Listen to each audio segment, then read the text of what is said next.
Bismillahirrahmanirrahim.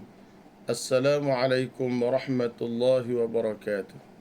Alhamdulillahi rabbil alamin. Wassalatu wassalamu ala ashrafil anbiya'i wal mursalin. Sayyidina wa nabiyyina Muhammad wa ala alihi wa sahbihi ajma'in. Subhanaka la ilma lana illa ma 'allamtana. Innaka antal alimul hakim. Wa la hawla ولا قوة إلا بالله العلي العظيم اللهم علمنا ما جهلنا وذكرنا ما نسينا. Sidang penonton yang dihormati sekalian, alhamdulillah kita bersyukur pada Allah Subhanahu wa taala pada pagi yang mulia ini kita dapat bersama dalam ruangan ilmu. Mudah-mudahan pertemuan kita semua diberkati oleh Allah Subhanahu wa taala. Alhamdulillah, kita kini berada di fasa terakhir di bulan Ramadan Al-Mubarak. Mudah-mudahan pertemuan di bulan Ramadan yang mulia ini akan dapat memberikan keuntungan kepada kita dari segi masa depan kita di hari akhirat kelak. Amirul Mukminin Ali radhiyallahu anhu berkata, "Arbahun nasi man ishtara bid-dunya al-akhirah." Orang yang paling beruntung dalam dunia ni ialah orang yang membeli akhiratnya dengan menjual dunianya. Maksudnya di sini ialah orang yang hidupnya sepanjang masa berbincang berkenaan dengan hari akhirat mereka. Dunia hanya tempat untuk kita bercucuk tanam sahaja, manakala untuk akhiratnya ialah kita inginkan kepada pahala dan sebagainya. Baiklah kawan-kawan yang dikasihi sekalian, di 10 akhir Ramadan ini Allah Subhanahu wa taala memberikan kepada kita keuntungan yang berlipat ganda, di mana walaupun umurnya kita pendek tapi ianya akan digandakan oleh Allah Subhanahu wa taala dengan gandaan yang banyak apabila kita mendapat nikmat di malam Lailatul Qadar. Satu malam kita beribadah kepada Allah Subhanahu wa taala, Lailatul Qadri khairum min alfi syahrin. Ya, malam Lailatul Qadar itu lebih baik daripada 1000 bulan. Berarti kalau kita beribadah kepada Allah Subhanahu wa taala di bulan Ramadan yang mulia ini, di malam Lailatul Qadar, samalah kita beribadah kepada Allah Subhanahu wa taala selama 1000 bulan. Selama 1000 bulan samaan dengan 83 tahun 4 bulan. Jadi kalau kita kejar nikmat malam Lailatul Qadar, keuntungan berlipat ganda akan diperolehi oleh kita sekalian. Keuntungan duniawi yang kita kejar sebenarnya tidak ke mana, ya. Tetapi keuntungan hakiki yang kita akan perolehi ialah apabila kita melaksanakan akan segala titah perintah Allah Subhanahu wa taala. Dalam ayat Al-Quran dalam surah Fatir, Allah Subhanahu wa taala berfirman, "Innal ladzina yatluna kitab Allah wa aqamus salah wa aqamus salah wa anfaqu mimma razaqnahum sirran wa alaniyah yarjuna tijaratan lan tabur liyuwaffiyahum ujurahum wa yazidahum min fadlih."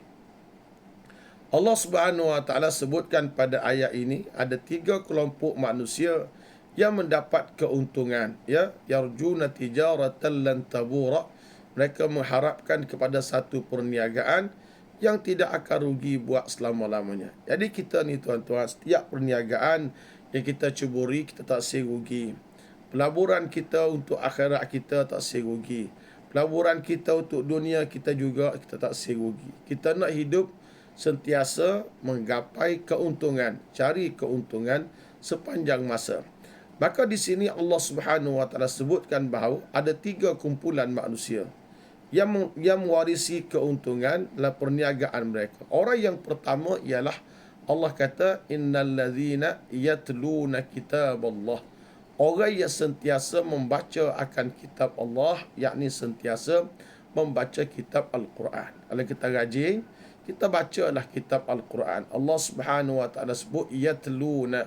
Yatluna artinya orang yang sentiasa membaca. Perkataan yatluna dalam bahasa Arab digunakan sebagai perkataan fi'lun mudhari'. Fi'lun mudhari' menunjukkan kepada makna al-istimrar. Makna ianya sentiasa berterusan. Jadi kalaulah kita kata orang yang sentiasa membaca akan kitab Al-Quran itu, maka Allah Subhanahu wa taala berikan pada mereka keuntungan dari segi pahalanya. Kita kena ingat kawan-kawan sekalian. Kitab Al-Quran ini satu kitab yang Allah Ta'ala turunkan, dimudahkan untuk kita membacanya. Kita boleh baca dia di mana-mana. Kita boleh baca dia pada bila-bila masa. Dan Allah Ta'ala permudahkan kita membaca Al-Quran. Qauluhu Ta'ala, وَلَقَدْ يَسَّرْنَا الْقُرْآنَ لِلذِّكْرِ فَهَلْ مِنْ مُدَّكِرٍ. Dan kami permudahkan Al-Quran itu untuk disebut. Tidak adakah orang yang nak menyebut akan Al-Quran? Jadi maknanya kita kena sentiasa baca Al-Quran. Kalau kita tak pandai nak baca Quran, kita kena berusaha untuk membaca Al-Quran. Allah Subhanahu wa taala nakkan kita supaya kita dekat dengan Allah. Dan Nabi kita kata bahawasanya orang yang terbaik, yang beruntung itu ialah khairukum man ta'allama al-Qur'ana wa 'allamahu. Sebaik-baik kamu ialah orang yang ta'allama al-Quran, orang yang hidup dia ni mempelajari kitab suci Al-Quran, wa 'allamahu, dan mengajarkan Al-Quran itu pula kepada orang lain. Jadi kalau nak jadi umat yang beruntung, hendaklah kita sentiasa mendekatkan diri kita kepada kitab suci Al-Quranul Karim. Orang membaca Quran ini mempunyai terlalu banyak keistimewaan. Alangkah ruginya mana-mana orang yang hidup di atas dunia ini di mana mereka tidak suka membaca kitab suci Al-Quran. Sepatutnya kita umat Islam letakkan satu jadual rutin dalam kehidupan kita di mana kita berazam untuk kita baca Al-Quran satu hari satu muka surat ke. Kalau satu hari satu muka surat, kita akan dapat 2 tahun sekali khatam. Kalau kita baca satu hari 2 muka surat, insya-Allah 1 tahun sekali khatam. Kalau kita membacanya setiap hari 1 juzuk, kita boleh 10-12 kali khatam dalam setiap setahun. Artinya Quran ni kalau orang baca dia, dari segi pahala tak payah ceritalah. Banyak ni pahala kita baca Al-Quran. Nabi kata, la aqulu alif lam mim harfun, lakin alifun harfun wa lam harfun wa mim harfun. Tetapi Nabi kata bahawa alifun harfun, huruf alif itu satu huruf, boleh 10 pahala. Wa lam harfun, huruf lam itu satu huruf, boleh 10 pahala. Wa mim harfun, huruf mim itu satu huruf, kita boleh 10 pahala. Kalau kita bacalah benda sedemikian ini, kita akan dapat sebanyak 30 pahala. Barulah 3 perkataan. Jadi dari segi pahala tak payah kita nak cerita betapa banyaknya anugerah Allah Subhanahu wa taala kepada kita bila kita baca Al-Quran. Jadi kalau tuan-puan nakkan diri kita sebagai seorang yang beruntung sepanjang masa dalam kehidupan kita ni, bacalah Al-Quran. Al-Quran ni kawan-kawan, kitab yang Allah Subhanahu wa taala waktu turun dia pada malam yang paling mulia, malam Lailatul Qadar, di bulan yang paling mulia, itu bulan Ramadan Al-Mubarak.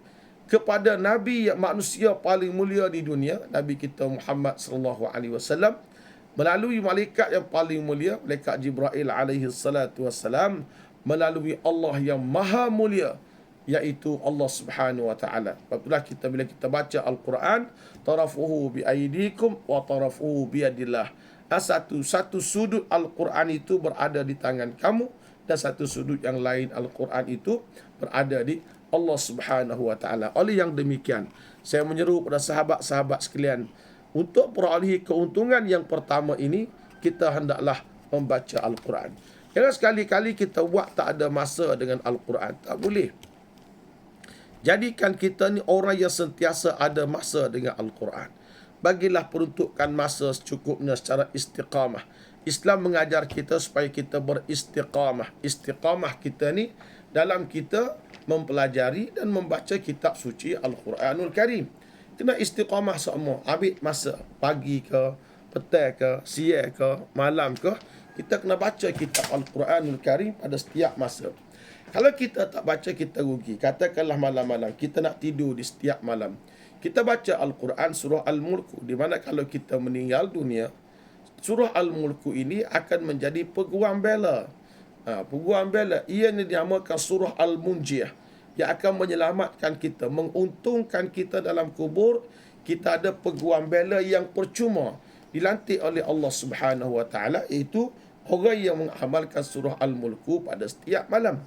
Jadi Al-Quran ni, kalau kita masuk dalam kuburan, kita kesunyian, siapa akan menemani kita? Nabi kita kata, ulama kita bagi tahu, wa fil qabri mu'nisa. Di alam kubur itu kita nak satu orang akan bermanja dengan kita. Yang akan bermanja dengan kita itu ialah kitab suci Al-Quranul Karim. Ini semua Allah Subhanahu Wa Taala letakkan kita ni dalam hal yang sedemikian. Oleh itu, saya nak sebutkan di sini bahawasanya hendaklah kita sentiasa hidup dengan Al-Quran dan kita set uplah masa supaya kita boleh menjadi orang yang beruntung melalui Al-Quran. Yang keduanya kata Allah, yang keduanya ialah wa aqamus salah. Hendaklah kita sentiasa mendirikan sembahyang. Kita kena semaya sepanjang masa, ya. Jaga semaya kita dengan sempurna. Kalau boleh kita belajar bulan Ramadan ni, jaga solat berjamaah. Seperti mana solat jemaah ni kita jaga, maka solat yang lain pun kita mesti kena jaga. Yang sunat-sunat kita kena jaga. Sebab kita akan mendapat pahala yang banyak dari Allah Subhanahu Wa Taala. Allah guna perkataan aqimus salah. Yakni wa aqamus salah. Kalimah aqama yuqimu iqamatan memberi makna menunaikan sembahyang itu bikamali syurutiha wa arkaniha, dengan sempurna syarat dan sempurna rukunnya. Syarat yang sempurna, rukun yang sempurna. Selagi tak sempurna, selagi itulah kita kena belajar menghayati akan kitab suci Al-Quranul Karim. Jadi kita ni kena pakak puak-puak kita belajar semua semaya. Jagalah semaya. Semaya ni kita jaga semaya berjamaah. Qala Nabi sallallahu alaihi wasallam, salatul jama'ati afdalu min salatil fadhi bi 27 darajah. Orang yang sembahyang berjamaah ini lebih banyak pahala, lebih tinggi darjat daripada orang yang sembahyang keseorangan bi 25 darajah, dengan 25 kali lebih baik daripada sembahyang seorang diri. Ataupun dengan 27 kali. Ada hadis lain menyebut bi 27, dengan 27 darjat lebih baik daripada kita sembahyang seorang diri. Walau apapun begitu, ada ulama kata 27 ni bagi orang yang sentiasa berulang alik ke masjid pada waktu malam, dia mendapat pahala 27. Yang ke masjid siang hari, kata ulama, dia mendapat pahala 25. Apa-apa pun kita punya fadilat salatul jamaah ni besar. Setiap langkah yang kita langkah, kita mendapat pahala, digugurkan dosa. Gelap kita temui sewaktu pergi salat subuh, kita mendapat pahala. Apa sahaja benda yang kita buat untuk masa depan kita melalui ibadat sembahyang ini, alhamdulillah Allah Ta'ala letakkan harga. Lebih-lebih lagi kalaulah kita ni nak minta tolong dengan Allah, kita ada masalah, wasta'inu bis sabri was salah. Minta tolonglah kamu dengan sembahyang dan dengan sabar. Minta tolong kepada Allah dalam hidup kita ni tuan-tuan. Pertama bis sabri, dengan sifat sabar. Yang kedua ialah wassalah, sentiasa sembahyang. Salat kita, salat ni tuan-tuan, as-salatu mi'rajul mu'min. Sembahyang itu adalah mi'rajnya orang yang beriman pada Allah. Nak bercakap dengan Allah, nak bermunajat dengan Allah, maka bermunajatlah, bercakaplah dengan Allah Subhanahu Wa Taala melalui ibadat salat yang kita laksanakan. Salatul jamaah amat-amat dituntut, dan tidak ada satu salat jemaah yang paling berat pada mengerjakannya oleh orang-orang munafikin selain daripada sembahyang fardu subuh. Sembahyang fardu subuh ni adalah sembahyang yang paling berat nak dilakukan oleh orang-orang yang munafik. Walay yatakhallaf, dan tidak ada yang meninggalkan salat subuh berjamaah selain daripada orang-orang munafik. Zaman Nabi SAW, yang tinggal salat subuh berjamaah ini hanyalah golongan-golongan yang munafikin. Jadi kita kena ingat baik-baik, ya. Jagalah salat itu. Lagi-lagi kita ketua keluarga. Ketua keluarga hendaklah kita menjaga akan salat kita. Jaga pula salat anak-anak kita. Jaga pula salat isteri kita. Allah Subhanahu wa taala berfirman, Allah kata, ya ayyuhalladzina amanu qu anfusakum wa ahlikum nara. Wahai orang-orang yang beriman pada Allah Subhanahu wa taala, jagalah diri kamu, peliharalah diri kamu serta ahli keluarga kamu daripada api neraka Allah Subhanahu wa taala. Di mana api neraka Allah itu waquduhan nasu wal hijarah. Yang bahan bakarnya adalah batu batan dan juga manusia. Neraka juga dikawal oleh para malaikat. Alaiha malaikatun ghiladun syidad. Neraka itu ada padanya malaikatun, malaikat-malaikat yang ghiladun, yang keras-keras, yang kuat-kuat, syidad, la ya'sunallaha ma amarahum. Mereka tak pernah deraka kepada Allah Ta'ala terhadap perkara yang disuruh oleh Allah Subhanahu wa Ta'ala. Semua perbuatan kita ni kawan-kawan semua dikawal oleh para malaikat Allah Subhanahu wa Ta'ala. Orang yang tak jaga sembahyang ini, Allah Subhanahu wa Ta'ala janjikan dia untuk masuk neraka Allah Subhanahu wa Ta'ala. Ya, qauluhu ta'ala, ma salakakum fi saqar. Apakah sebab yang menyebabkan kamu masuk neraka saqar? Qalu lam naku minal musallin. Mereka berkata, ini kerana kami atas dunia dahulu lam naku minal musallin, kami tidak sembahyang. Walam naku nut'imul miskin, dan kami tak beri makan pada orang miskin. Wa kunna nakhudu ma'al khaidin, dan kami duduk cakap mengarut seperti mana mengarutnya orang-orang yang lain. Orang tidak sembahyang ini, kata Allah, akan masuk neraka saqar. Qalu ma salakakum fi saqar. Apakah yang menyebabkan kamu masuk neraka saqar? Qalu lam naku minal musallin. Dia berkata, kami hidup atas dunia dahulu, kami tidak mengerjakan perintah sembahyang. Inilah kita nak jaga baik-baik supaya kita boleh jadi hamba Allah yang baik. Ya, jagalah sembahyang jemaah. Selepas jaga solat jemaah, kita hendaklah mengerjakan juga solat sunat. Salat sunat ni yang boleh mengangkat darjat kita, martabat kita. Ini akan menguntungkan kita lagi. Katakanlah kita jaga salat sunat tahajud. Kata Nabi SAW, wa izzatul mu'mini fi qiyamil layli. Izzah, kemuliaan, kebanggaan orang-orang yang beriman pada Allah Subhanahu wa taala itu ialah fi qiyamil layli, pada qiyamul layl. Nabi sebut dalam hadis yang lain, Nabi kata ada kumpulan manusia boleh masuk syurga. Di antaranya afsyus salama bainakum, beri salam di kalangan kamu. Kemudian Nabi kata lagi, wa at'imut ta'am, beri makan pada orang miskin. Kita boleh pahala lagi. Yang ketiga kata Nabi, wa sallu bil laili wan nasu niyam, hendaklah kamu mengerjakan ibadat sembahyang di tengah malam, wan nasu niyamun, pada saat orang lain itu sedang tidur. Orang lain sedang tidur, kita semaya, alhamdulillah, kita mendapat banyak pahala dari Allah. Orang ini Nabi kita kata dijamin oleh Allah Subhanahu wa taala syurga. Dan tuan-tuan, kita juga kena jaga solat berjamaah kita ni. Solat berjamaah kita ni untuk apa dia? Untuk jaga solat sunat kita ni, menambah lagi pahala keuntungan kita.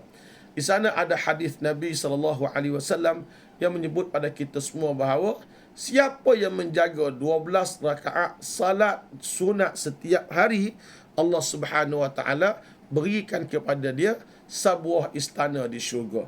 Apakah dia 12 rakaat itu? Yang pertama, rakaatani qabla al-fajr. 2 rakaat sebelum sembahyang fardu subuh.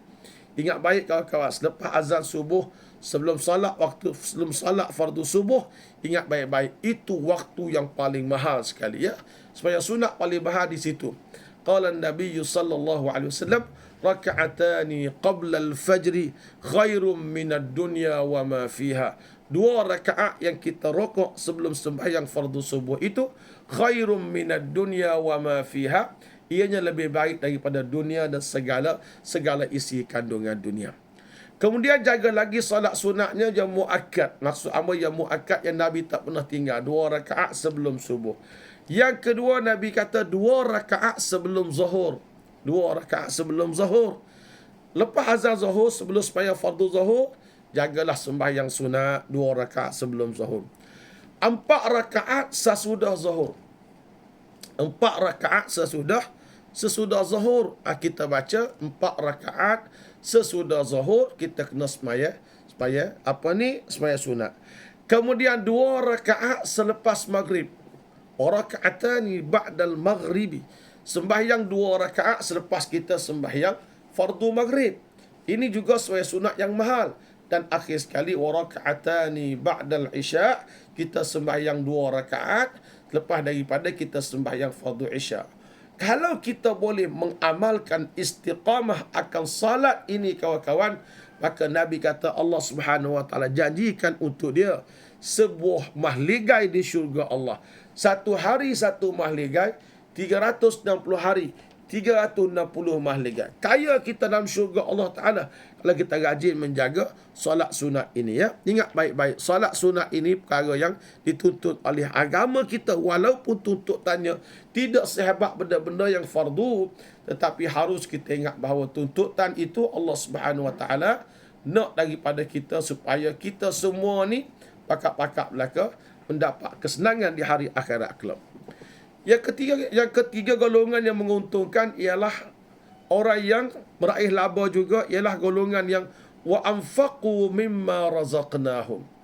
Wa anfaqu mimma razaqnahum, orang yang membelanjakan harta dia dari lebihan rezeki kurniaan Allah kepada dia. Allah Ta'ala bagi pada kita rezeki. Saya ada rezeki saya. Tuan-tuan ada rezeki tuan-tuan sekalian. Allahu yabsutur rizqa liman yasha'. Allah Subhanahu Wa Ta'ala melapangkan rezeki bagi sesiapa sahaja yang dia kehendaki. Ada orang Tuhan bagi rezeki dia banyak, gaji dia sebulan 10,000, 20,000, 30,000. Tapi ada di kalangan manusia wa yaqdiru, Allah Ta'ala bagi mereka sempit rezeki. Walaupun mereka sempit rezeki, tidaklah mereka itu menjadi miskin, susah nak makan, tidak. Allah Ta'ala tak buat zalim kepada hamba-hambanya, tidak buat zalim. Allah Ta'ala tak buat zalim kepada hamba-hambanya, tak sedar wasilah tu. Wa ma rabbuka bizallamin lil abid, dan Tuhan kamu sekali-kali tidak akan buat zalim kepada hambanya. Jadi kita ada duit sama RM1, gaji kita ada, apa harus kita buat? Hendaklah wa anfaqu, kita belanjakan harta kita tadi, wa anfaqu mimma razaqnakum, wa anfaqu mimma razaqnahum. Hendaklah kita belanjakan harta kita daripada apa yang direzekikan oleh Allah. Kita panggil istilah kita ni infak harta. Sedekah akan harta kita itu tuntutan agama kita, ya. Kita sedekahkan harta, kita belanjakan harta. Lebih-lebih lagi, kita digolongkan oleh Allah Ta'ala di kalangan orang yang kita kata memang sikap kita ni apa dia, kita mendapat barakah. Sebab Nabi kata pada setiap pagi malaikat turun, 2 malaikat turun. Dia berdoa kepada Allah Ta'ala, ya Allah, ya Tuhanku, berikanlah kepada orang yang suka belanjakan harta itu akan senangnya. Dan kalau kita sedekah lagi, kita akan hidup senang. Kerana setiap sedekah kita itu, dalam ayat lain Tuhan kata, kamathali habbatin ambatat sab'a sanabila fi kulli sumbulatin mi'atu habbah. Ya, Nabi kata, Allah Ta'ala kata bahawa kalau kita tak sedekah RM1, akan keluarlah satu pokok ada 7 tangkai. Satu tangkai itu dia ada 100 biji. Artinya RM1 yang kita belanjakan itu, kita akan mendapat RM700 akhirat. Itu besarnya. Kalau RM10 kita belanja, untung pendapatan kita dapat RM7,000. RM10 RM7,000. Kalau hari-hari RM7,000, RM7,000, RM210,000 sebulan. Kalau sedekah RM1, dapat kepulangan keuntungan itu sebanyak RM210,000. Dapat pulangan keuntungan sebanyak RM210,000. Alangkah kayanya kita, alangkah senangnya kita ni, kalaulah kita dapat keuntungan yang sebanyak itu melalui sedekah, ya. Orang yang bersedekah ini, Allah kata juga dalam Al-Quran, yarjuna tijaratan lan tabura. Golongan ini golongan yang mengharapkan kepada keuntungan perniagaan, di mana mereka ini tidak akan rugi buat selama-lamanya. Dia tak rugi, tak sedut usin, dia tak rugi. Cuba kita tengok surah Sajadah. Pagi-pagi para imam kita pada pagi Jumaat dia baca surah Sajadah. Cuba tuan-tuan tengok sifat ahli syurga tu. Ada ke orang bersedekah? Memang ada. Qauluhu ta'ala. Tatajafa junubuhum 'anil madaji' yad'una rabbahum khawfan wa tama'a wa mimma razaqnahum yunfiqun. Allah Ta'ala kata tatajafa junubuhum. Allah Ta'ala kata orang yang merenggangkan lambungnya dari tempat tidurnya. Anil madaji'. Yad'una rabbahum. Mereka sentiasa mendoakan kepada Tuhan mereka. Dia doa kepada Allah Ta'ala.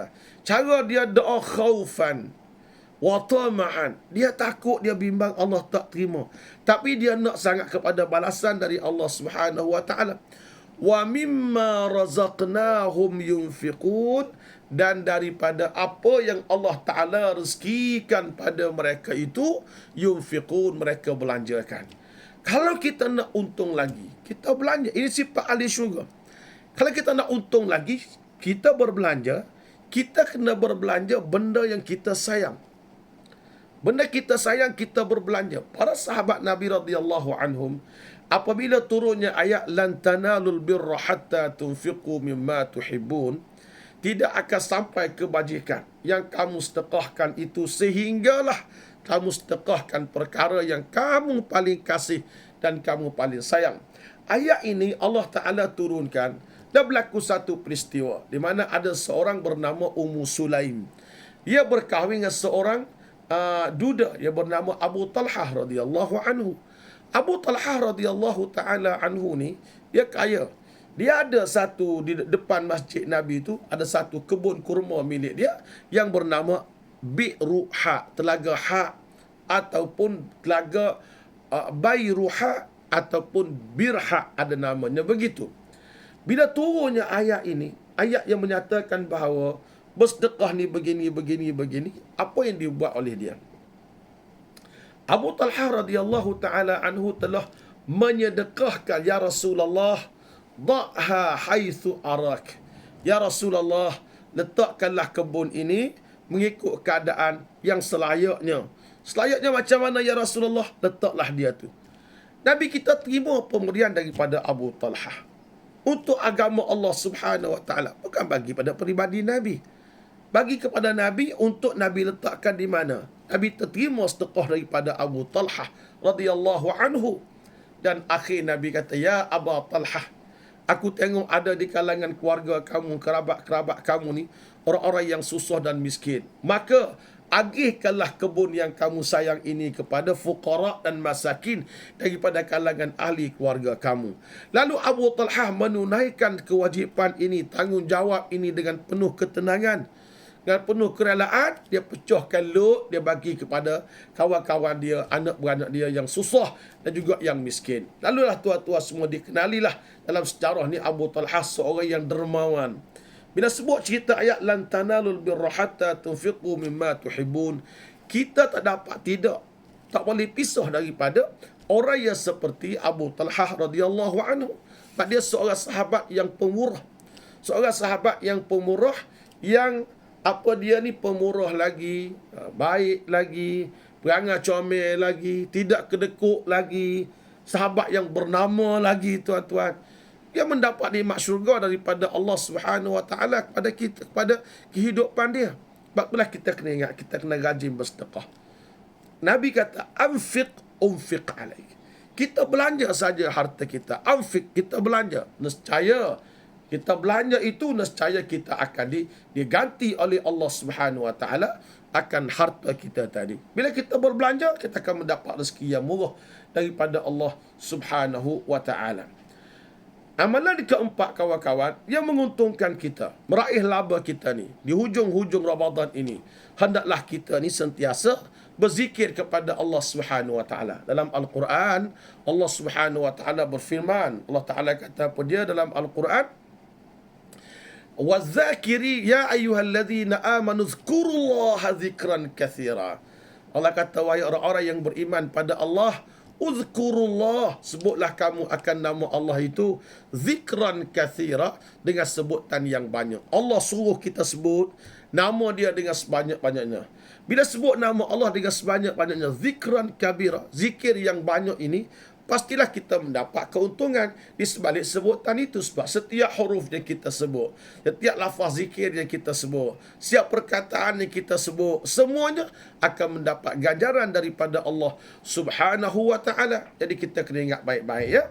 Orang yang berzikir kepada Allah ini, Allah janji kepada dia dua perkara. Yang pertama, Allah janji kepada dia keampunan. Yang kedua, Allah janji kepada dia mendapat wa ajran azimah, yakni nikmat syurga. Qala Allah tabaraka wa ta'ala, waz-zakirina Allah katsira waz-zakirat. Orang laki-laki yang banyak berzikir kepada Allah dan juga orang perempuan yang banyak berzikir kepada Allah. Zikirlah kita kepada Allah Ta'ala dengan sebanyak-banyaknya. A'addallahu lahum maghfiratan. Allah Subhanahu wa Ta'ala sediakan untuk orang yang seperti ini maghfiratan, keampunan dari Allah, wa ajran azimah, dan balasan yang besar dari Allah. Kata ulama, dia kata maghfiratan artinya keampunan dari Allah. Yang kedua, wa ajran azimah. Ajran azimah yakni Allah Ta'ala bagi nikmat syurga kepada mana-mana orang yang banyak berzikir kepada Allah Ta'ala. Tapi tuan-tuan, zikir kepada Allah menggunakan pertamanya ialah berzikir dengan lafaz-lafaz yang warid, yang diajarkan oleh Nabi kita sallallahu alaihi wasallam. Seperti hari-hari sebut Allahumma salli ala Muhammad wa ala ali Muhammad. Berapa kali nak? 100 paling minimal. Subhanallah wa bihamdihi subhanallahil azim. Alhamdulillah.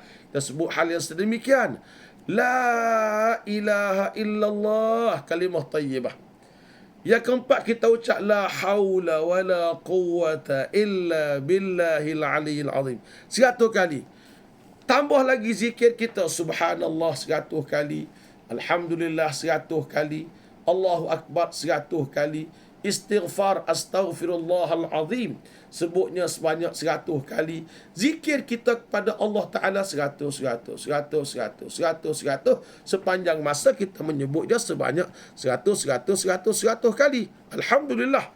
Orang yang macam ni Allah Ta'ala sebut, golongkan dia di kalangan orang yang az-zakirin Allah. Ia sentiasa berzikir, sentiasa menyebut nama Allah Ta'ala dengan begitu banyak. Dalam hadis lain Nabi kita sallallahu alaihi wasallam bersabda, Nabi kata, la yazalu lisanuka ratban bi dzikrillah. Kata Nabi, sentiasalah basahi lidah kamu itu dengan berzikir pada Allah Subhanahu wa taala. Kena sentiasa menyebut akan nama Allah Subhanahu wa taala. Kita berzikir banyak-banyak pada Allah Taala, sebutlah sama-sama ya. Dalam ayat lain Tuhan kata, ala bi dzikrillahi tatma'innul qulub. Ketahuilah, dengan banyak berzikir kepada Allah Subhanahu wa taala itu tatma'innul qulub, nescaya jiwa kamu akan menjadi senang, akan menjadi tenang. Maknanya kita kena ingat baik-baik bahawa kalau kita berzikir kepada Allah, Allah rezekikan kita ni menjadi senang. Lalu tuan-puan, nak keuntungan yang sedemikian untuk kehidupan hari akhirat kita, hendaklah kita sentiasa berzikir kepada Allah Subhanahu wa ta'ala. Ini zikir yang pendek-pendek. Ada lagi tuan-puan, zikir pagi, untungnya terlalu banyak. Zikir petang, untungnya terlalu banyak. Orang yang sentiasa berzikir kepada Allah Ta'ala, untungnya terlalu banyak ini. Allahu Rabbi, kayanya dia punya pahala ya. Dia punya pahala terlalu kaya. Katakanlah zikir Juwairiyah yang diajarkan oleh Nabi kita sallallahu alaihi wasallam. Subhanallahil azim wa bihamdihi adada khalqihi wa ridha nafsihi wa zinata arsyihi wa midada kalimati. Satu ketika Nabi kita sallallahu alaihi wasallam, dia duduk di rumah dia tengok Juwairiyah dia, isteri sedang berzikir. Nabi tanya Juwairiyah, apa kamu buat ni wahai Juwairiyah? Dia kata, aku berzikir kepada Allah Subhanahu wa taala. Nabi kita pun keluar rumah dia, buat hijrah dia. Kemudian di tengah-tengah waktu duha, 8 ke 9 ke 10 pagi, Nabi kita balik. Nabi tengok Juwairiyah masih berada di situ. Dia tanya Juwairiyah, ma zilti ala haliki alladhi faraqtuki. Dia kata, wahai Juwairiyah, adakah kamu sentiasa duduk di atas keadaan yang telah kamu pisah tadi, duduk zikir tadi? Ya Rasulullah. Kata Nabi, laqad qultu ba'daki arba'a kalimatin hunna ahabba ilayya minad dunya wa ma fiha. Aku telah ucapkan selepas keluar dari kamu tadi 4 patah perkataan Ya, kalau kamu ucap dia, lebih aku sayangi daripada dunia dan segala isi kandungan dunia. Apa zikir dia? Subhanallahil azim wa bihamdihi adada khalqihi wa ridha nafsihi wa zinata arshihi wa midada kalimatihi. Ini di antara zikirnya. Jadi tuan-tuan, itu di antaranya. Katalah kita sentiasa menjaga zikir kita di waktu pagi, baca penghulu segala istighfar. Allahumma anta rabbi la ilaha illa anta khalaqtani wa ana abduka wa ana ala ahdika wa wa'dika mastata'tu a'udzu bika min syarri ma sana'tu abu'u laka bi ni'matika alayya wa abu'u bi dhanbi faghfirli fa innahu la yaghfiru dzunuba illa anta. Kalau kita baca zikir ni kawan-kawan di waktu pagi, kita mati di siang hari, Allah Ta'ala beri kepada kita nikmat syurga. Takkan masuk neraka. Baca siap petang hari, kalau kita mati di malam hari, Allah Ta'ala selamat kita daripada api neraka Allah Subhanahu Wa Ta'ala. Banyak sangat zikir-zikir. Zikir mohon afiat. Allahumma inni as'aluka al-afwa wal afiyata fid dunya wal akhirah. Allahumma inni as'aluka al-afwa wal afiyata fi dini wa dunyaya wa ahli wa mali. Allahumma astur awrati wa amin rawati. Allahumma ihfazni min bayni yadayya wa min khalfi wa an yamini wa an shimali min fawqi wa a'udzu bi'azamatika an urtala min tahti. Banyak lagi zikir-zikir yang biasa-biasa, tapi kena amalkan. Hak tu Nabi kata, la yazalu lisanu qaratban bi dzikrillah.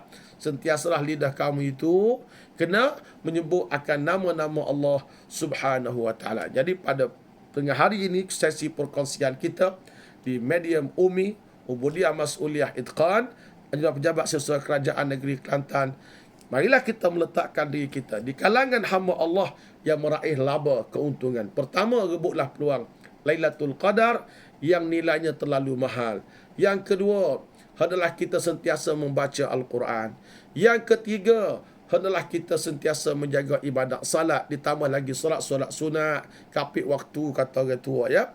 Yang keempat, hendaklah kita sentiasa wa anfaqu, infakkan harta kita, belanjakan harta kita fi sabilillah. Dan yang kelima, hendaklah kita ni berzikir kepada Allah Subhanahu wa taala. Kalau kita bolehlah amalkan lima ni, insya-Allah hidup kita senang, akhirat kita bahagia, dunia kita ceria. Sebab kita orang yang kaya di dunia dan kaya juga di hari akhirat kelak, insya-Allah.